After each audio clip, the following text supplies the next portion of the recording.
What's up, everybody? Thralls here once again. I'm Necrotic Nick Miller, and today we are bringing you the review from Raven, their new album, All Hell's Breaking Loose. Now, these guys, John and Mark Gallagher, have been around since '74 in the UK. They started the band. They've been kicking it ever since, and they've added Mike Heller on drums. As of recent, he was on the last album. I did not listen to the album, though. Same. But this album is killer, coming out on June 30th, Silver Lining Records. And man, this thing is, it caught me off guard, and I think it caught you off guard a little bit. There was an expectation. I know Raven, I've listened to him throughout the years, here and there, not like a huge fan. Yeah, they're kind of like, underdogs. Yeah. Underdogs in the whole, I mean, I guess they kind of predate a little bit of the new wave of British heavy metal movement, like kind of at the beginning of it. But I don't think they quite gained the level of popularity as bands like Iron Maiden, Motorhead, and Angel Witch, and so on. But yeah, they've been kicking around. Again, this is their 15th album. I only own the album Extermination, which came out in 2015. And I thought it was all right. Like, it's just good, solid, riffy, heavy metal. Like, that is what they play. It's classic sounding, lots of harmonies, lots of like triumphant stuff. Like, it's fun. But going into this one, I was kind of expecting that. And, I know Mike Heller has quite the resume. Like, he's more of an extreme metal drummer. But here, I wasn't sure if he was going to actually bring that into this more classic sounding band. But I was wrong. Yeah, this is an absolutely intense album, and it is mainly propelled by Mike Heller's absolutely batshit crazy, fucking awesome drum work. Yeah, and we say it's batshit crazy, but he fits where he needs to fit and does what he needs to do to fit kind of the genre of what they're doing. But where he needs to do these transitions and have these little accents, he crams as much shit in there that makes sense still that he can, and everything's just fucking amped up, and he is beating the shit out of his drums. Absolutely. The intensity is kind of off the charts. And I would say, like, the sort of drum performance is kind of atypical of a lot of classic heavy metal acts. Like, you don't really hear this in, bands like Iron Maiden or even, like, Satan to a degree. Like, you hear more of that straightforward, like, keep it in the pocket, maybe not even a double bass, like, hey, we'll just do some quick flutters with one foot to kind of give it that effect. I mean, that's kind of Nico McBrain's thing. But this, he brings in, like, extreme metal dynamics to the drumming, and, well, the brothers really found out how to match up with that. I think even their playing is a little bit faster and a little bit more aggressive here. Yeah, everything is, like, kind of dialed up. And it's like they took everything and like, okay, let's just bump the BPMs by like 15%. And they're keeping up with everything. Everything is super intense. Really from the start of this album, right off the gate, until you get to the real late stages of the album. But Medieval, you get Overkill, like we've mentioned Overkill right off the bat. It's almost more of a thrash metal song. Like you have like some, the heavy metal tropes in there, like the melodies. It's a little bit more major chordy, which, that is a good chunk of the album, but it's played with such like ferocity and intensity. And I mean, pretty much right away, I think the first thing I wrote down was, who says you have to slow down when you get older? Both of the Gallagher brothers are in their 60s, and Mike is a full 20 years younger, but it doesn't show necessarily. Like, maybe stylistically in terms of the bands that they've played in, but, when it comes down to, like, just delivering it, Mark is delivering, like, fast, aggressive riffs. Like, again, more thrash metal-centric. Turn of the Screw is, very up-tempo, very stompy, but you also get, like, a little bit of that Motorhead sort of swagger to it, like a little bit of hard rock sleaze. But when it comes down to these faster D-beat sections, which they're all over the place, like, he's going, like, full-on machine gun riffing, and that's more characteristic of, like, speed metal and thrash metal. Yeah, and they still do, like, in the verse in Turn the Screw, they have this key change within the verse that adds a dynamic to it. It doesn't make it so, stereotypical thrash 101, I guess, but it makes it interesting to listen to, and it's not the same droning kind of thrash thing. And Surf the Tsunami, which is such a goofy title, but I mean, look at this album cover. This album cover is ridiculously awesome. There's a T-Rex with chainsaw arms on there. Chainsaw Rex. I think I drew that when I was like 8. It looks a lot better here. But yeah, like it's kind of goofy and over the top, but this song is goofy and over the top. It opens up with essentially the Painkiller drum intro, albeit on methamphetamines. Yeah. Like, faster, more aggressive. For every single hit that Travis did on his toms in the original, Mike is throwing on like a roll on top of each one, and it's just insane to like hear this sort of speed and aggression out of a band that has been around this long. But again, I think he's kind of like galvanized this band. Like they're all kind of feeling the energy that he delivers, and it doesn't feel like they're playing catch up. Like oh, we got to keep up with the fucking new guys. Like, nah, new guys right where he needs to be, and so are they. Yeah, and he's got to have like 1 inch just canyons in the middle of his fucking toms, because those things are just getting destroyed. Thank God he's got a endorsement. But for all of the like aggression and kind of like reinvigorated energy on here, there's still plenty of that classic sort of like heavy metal sound on here, and that's definitely one of my main draws. That was my initial draw to doing this, because it's like I just wanted to listen to some like classic heavy metal, like 80s and leather and fucking scantily clad women with too much Aquanet in their hair and mounds of cocaine, the 80s. And I definitely got that vibe on The Far Side, which I think is a huge stand on here. This one, definitely has that aggression. Like you have like some cool broken down riffs on here that are absolutely awesome, and a little bit more heavy like for them.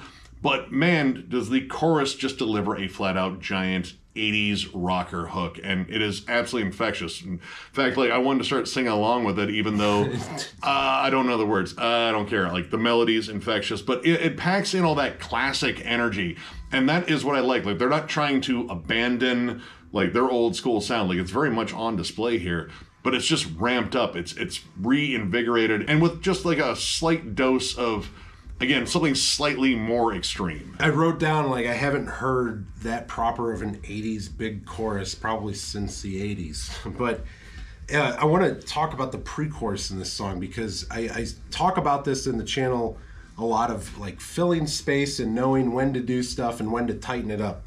And going back to Mike on drums, the pre-chorus has like 2 parts to it. There's this part where the guitars are kind of open and whatnot, and then it tightens up, real chuggy. The drums on that open part fill out that wall of sound to the point of just like a wash in the background with the cymbals and the hits and the way he's doing it. And then when he transitions into that double kick and tightens everything up, it makes that part stand out. It makes it jump out to you. And when I talk about that in the channel of like using dynamics and drum changes to your advantage to help the song overall, look to this song and look to that part. This is how you do it. Like, follow what Heller's doing and listen to your drum part, and then listen to his, and then you'll see why you're not doing it right. And Heller's additions aren't limited to just heavy metal on here. Again, his pedigree is a little bit more extreme. Like I've gone over his work in bands like Fear Factory and Psy recently. And yeah, he even brings a little bit of that. There are blast beats on here, and they don't feel like they're ill-fitting. Like they actually fit. In fact, the opening riff on Desperate Measure, it's kind of a death metal opening. Like it's a flat-out blast beat, like something more akin to a band like Decapitated. Even the riff, though it is like, single notes, if you actually added a tremolo to that, it's death metal. Brutal death metal. It really would be flat-out death metal. Yeah, that song, I wrote like a death metal Megadeth. Yeah. Judas Priest. Like Anthrax. And it's as awesome as it sounds. It really is. Yeah, no, like it's a super intense song, but again, like how he peppers in these flavors. There isn't like one song on here where it's dominated by blast beats. Like they didn't try to force that much. It's more or less like an accent, an additional little like flavor, maybe like a garnishing, I guess. But it works, and again, like the whole thing with this is it kind of just turns like that classic sound on its head a little bit. It adds kind of an X factor to it. And while you get a lot of like the same heavy metal tropes, it's just different with like this sort of intense drumming. This is like getting Gene Hoglan to drum for Iron Maiden. Though I don't think they would know what to do with Gene, and Gene might be so awestruck that he would like, I'll just do whatever you want. But I would want Gene to do Gene things. Like fucking confuse him and make him fucking write intense shit again, because that would be awesome. But that's a fucking pipe dream. But that sort of factor makes this more than just like a throwback, because like generally that's kind of one of the reasons why I still listen to like a lot of classic heavy metal. Like I like that kind of throwback sound. Like we're jamming Satan in the background right now, and it's just gloriously still 80s. But this doesn't quite sound, gloriously 80s. It still sounds a bit modern, and that is in no way really an issue here because I think it's integrated really well. Like, it has similarities with like the 80s typical heavy metal tropes, but it has like a real punk attitude to it, and just the fuck you, like, yeah, we're old, but fuck you, we're playing faster than most of these guys out here and doing it with ferocity and precision and cleanness, and the production adds to that. Everything is clear, you can hear everything well, the solos come out well, the solos are fucking banging when they're there, they're not overplayed at all. Yeah, honestly, when the leads do show up, I think they do add a lot, especially on Invasion. I think that is a particularly triumphant, epic sounding lead, and outside of that, like, just cool riffing and fun little tricks. Like, there's a tapping intro on the far side that I think kind of really sets up the song for being like, kind of epic. It's almost kind of like that same Wasted Years sort of vibe from Iron Maiden, but, a little bit dirtier. But the thing that, I really took out of this was, like, this is just kind of like breakneck speed at almost all times. Like, it really doesn't slow down until you get around, I would say, Edge of a Nightmare, which is slower, but like that much slower. Like, it's more of a heavy metal gallop, but it's also Mike Heller, so of course it breaks into like some heavier, broken down sort of stomping rhythms.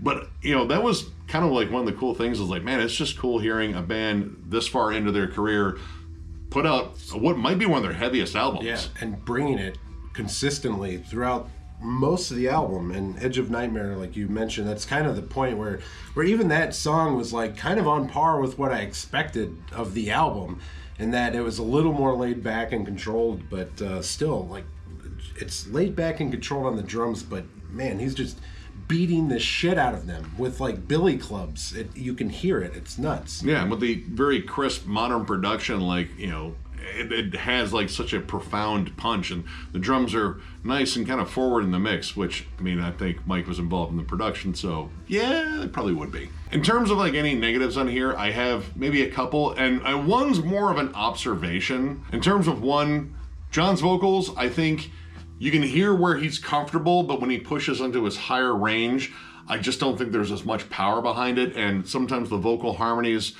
they don't necessarily line up, at least for me. Like, there was one particular one that sounded more like an air raid siren.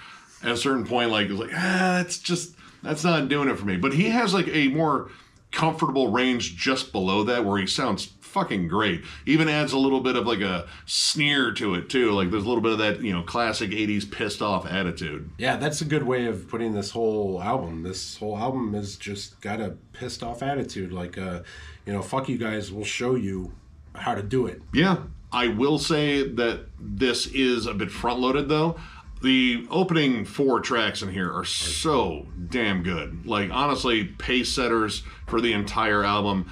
After that, it's still good. I just feel like there's like a little bit of a waning in energy in some, and then maybe in songwriting.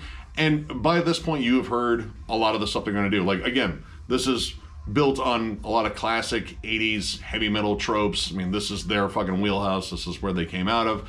But they do kind of repeat a lot of them. Some of the vocal lines get a little bit similar, riffs and so on. But they're all really good. But you can kind of hear like some slightly wonky transitions, like Invasion. While I really do like that song, there is a break that comes in for this really awesome lead section. It instantly just ramps up the energy. The lead is just epic. It's fucking crushing sounding, and then it kind of just cuts off and goes back to the rest of the song. And me, in my mind, I was thinking, like, all right, this is gonna be like Welcome Home, Sanitarium, where the back half is just this giant epic crusher. And it kind of felt like it was ramping up towards that, but kind of just dropped off for no reason and kind of just circled back around to, the other part of the song that was, kind of cool. Not as cool as that bridge, though. And the observation I was bringing up, it's more of a question that I really haven't answered for myself yet, but I just had to ask it, or at least write it down. Would I have liked this as much if this wasn't, Mike Heller propelling it on drums? Like, if they just went with like more of an old school drum sound? I don't know. I really know I like the riffs, and the melodies on here are really solid. Even the bass lines are really intense. But there's also part of me that thinks that, you know, Heller's drum performance really just pushes this to like another level. So I don't know. Again, it's more of an observation. I'm not entirely sure the answer just yet. Well, I think that they made the right choice, and pondering the woulda, shoulda, couldas when they made the right one doesn't matter, which is why I give it a 4 out of 5. This is a solid album. This threw me off guard, really. I was expecting to enjoy the listen with my buddy and, you know, listen to some cool tunes, bring up some old memories. But, man, it really hit me across the face. And Heller's performance does excel this album, and he's on it. So I got to rate it as such. It's killer stuff, killer drum performance. The only negatives I really have are, like, you know, a little bit on the vocals, he's trying to push in the high range. You can kind of hear that off, but his vocal performance overall is fantastic. Knowing their age as a fan, if you don't know that and you listen to this band, you would not guess it. You wouldn't guess it. This thing is just intense from the start, almost all the way to the finish, but it does have this dip toward the last 3/4 of the album. So yeah, 4 out of 5 is still a killer album. I'm gonna jam this again as soon as I get in the car. I'm gonna go with a 3.5. It's close to a 4, but I know I really like this. Like, this is fucking awesome. Like, this is like, you know, getting in the fucking, you know, car with your grandpa and he's driving, but he's driving like 75 on the expressway. It's like, hell yeah. You're not being a fucking nuisance to everyone on the road. That's fucking awesome. Not everyone's passing by and honking. This is just an intense album, and I really wasn't expecting that. Like, again, I was expecting more of a classic sort of throwback, and while it's there in the riffs and melodies, Mike Heller's drum performance really bumps it up a notch. Like, these songs are biting, they're intense, they're kind of in your face and rowdy, and they want to start a fight. Hey, I'm all for it, you know, just, you know, make sure you don't get hurt because you're older. There's just a lot of fun energy on here, and while I do think it kind of dips a little bit in the back half, overall, like, just the album as a whole, it's fun to listen to. Mm-hmm. Like, that is pretty much the thing. Like, if you're a big fan of like Overkill and Judas Priest and you kind of just want to mix the two together, this is kind of that. I dig this. Like, it's just got a few warts in there, and again, it might bump up to a 4 with more listens, but right now it's a solid 3.5. Strongly recommend it. You know, I think the old school fans will probably still dig it, and honestly, this might win over some new fans because, again, it's got a different level of intensity to it that, again, just makes it that much more rowdy of an album. Yeah, and I'd say if you're typically someone who kind of dogs on that kind of like 80s metal thing, like, hold your thought until you listen to this. At least give it a spin. Yeah, 80s metal is fucking fun. That's what it was all fucking about. So, if you enjoyed this review, give it a thumbs up, and if you're new to the channel, subscribe, because we do stuff like this all the time. We are also on Patreon. If you'd like to help us out there, there's a link down below to thrallsmetal.com. While the site is still under construction, our Patreon link is still there when you can get on the site, but there's also the link that's on our channel as well up in the corner. We will eventually have some new merch in there, and we will definitely let you know when we get it, because we'll probably do a goofy video about it, showing off the designs and such, because that's the kind of people we are. We also have a giveaway going on for when we eventually hit 15,000 subscribers. We are less than 50 away from that. Holy shit, that's kind of crazy. But yeah, if you have not got in on that yet, all you have to do is comment in the video link down below. It is also playing automatically on our channel. Once we hit the mark, I'm going to do a little comment randomizer thing and pick a winner, and that winner will get 11 CDs from me and probably some extra stuff I'll throw in there just because I'm an alright guy. I'm not going to say I'm a good guy. I'm an alright guy. Usually throw a bunch of shit in the box. Yeah, probably. I got tons of extra stickers and shit. Don't worry, you're going to get some extra shit. But yeah, it's been absolutely amazing fucking getting to this mark. I mean, every landmark is just, wow, blowing my fucking mind. Mm-hmm. But without you guys, we wouldn't have got here. So yeah, you guys, again, the real heroes here. You guys have propped us up way higher than we should be. Like, this is really irresponsible of you guys, actually. So, you know, what are you doing? Think about it. Yeah, it's awesome. We can't thank you enough. It's given us the opportunity to bring some bands in locally for us. Narcotic Wasteland. We're bringing in Yotuma. A bunch of people we worked with really in Denver. Embryonic Autopsy wanted to come out and work with us, so we're going to hook up a show in Pierre's in Fort Wayne. So yeah, a lot of big things coming on the channel and off the channel. Some more live stuff for you guys to take part of too if you're in the area. So I'm going to thank you one more time because that's what we do at the end of these videos, and we will catch you later.